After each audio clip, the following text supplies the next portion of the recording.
Ever have that friend who stops you from making a huge mistake? The one who says, "Are you sure you want to do that?" before you hit send on a risky text? Now imagine that on a global scale.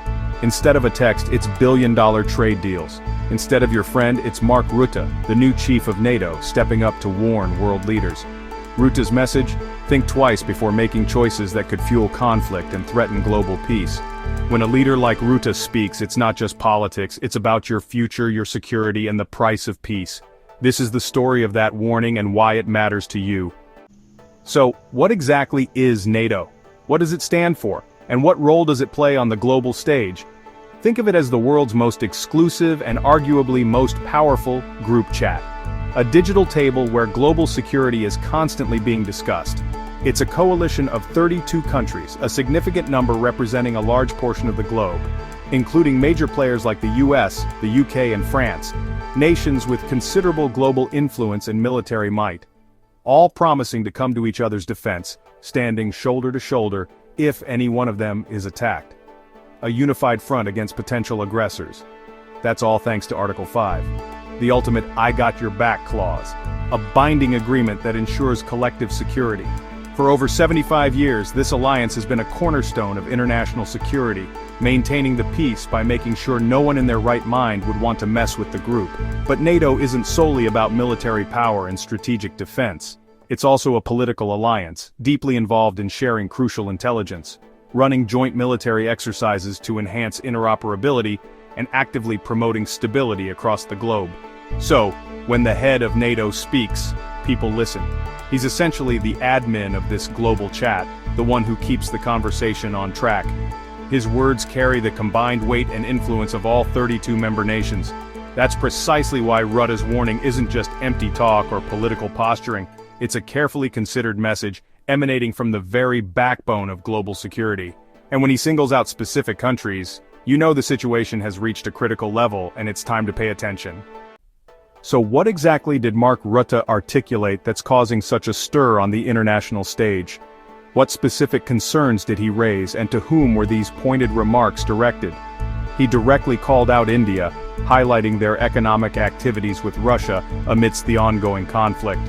Brazil, another major player in the global south, also faced similar scrutiny for their continued trade relations.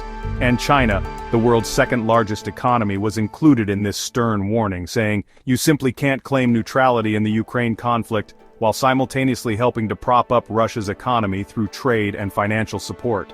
In essence, Rutte argued that helping Russia's economy directly undermines any claims of neutrality. Buying Russian oil despite international sanctions and efforts to isolate the Russian economy, selling tech and providing crucial components, these actions, whether intentional or not, ultimately fund Russia's war machine, providing the resources necessary to continue the conflict. This holds true, even if you're not directly sending weapons or military aid. Rutte's core point: you simply can't genuinely call for peace and de-escalation while simultaneously fueling the conflict through economic support. This isn't just a localized European problem confined to the continent, because if we stand idly by and let one country invade and annex another with impunity, it fundamentally threatens the entire global order and the principles of international law. The era of quiet diplomacy and behind-the-scenes negotiations is effectively over. Rutte's very public call is a clear line in the sand. Either actively stop supporting Russia's war effort through economic means, or stop pretending to maintain a position of neutrality in this increasingly polarized global landscape.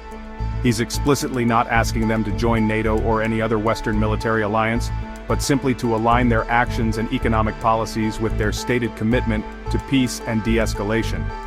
The entire world is watching with bated breath, and the stakes for global stability and the future of international relations are incredibly high. This is undoubtedly a critical turning point in modern geopolitics. Why single out India, Brazil, and China? Because they're not just any countries. They're global powerhouses leading the so-called Global South. China is Russia's top economic partner, buying energy and selling crucial tech, strengthening its own position against the West. India balances old ties with Russia and new partnerships with the West, buying cheap oil and weapons for its own growth. Brazil, a major economic force, calls for peace but keeps trading with Russia to protect its own interests. Each has its reasons, but together they're Russia's economic safety net. Their choices shape the conflict, and the world's response. That's why Rutte's warning matters. So what does all of this mean, practically speaking, for you, the individual navigating this complex world? How do these geopolitical forces directly impact your daily life and the choices you make? The choices made in Beijing, the policies enacted and the alliances forged, New Delhi, with its growing economic influence and strategic partnerships, and Brasilia, as a key player in South America, affect global peace, international relations, prices, economic trends, and overall global stability. When these giants help Russia, providing economic lifelines and diplomatic support, the war drags on, prolonging human suffering and destabilizing the region.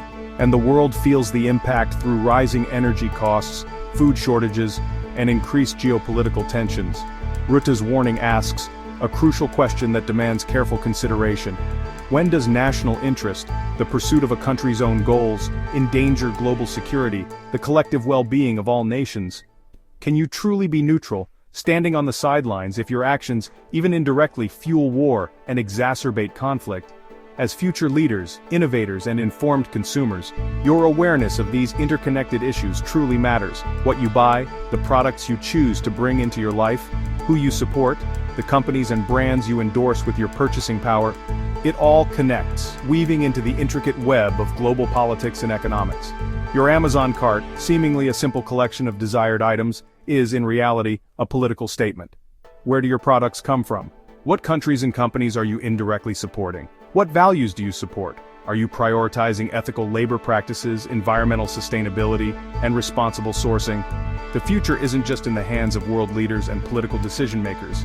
It's also, and perhaps more importantly, in yours, the hands of the next generation.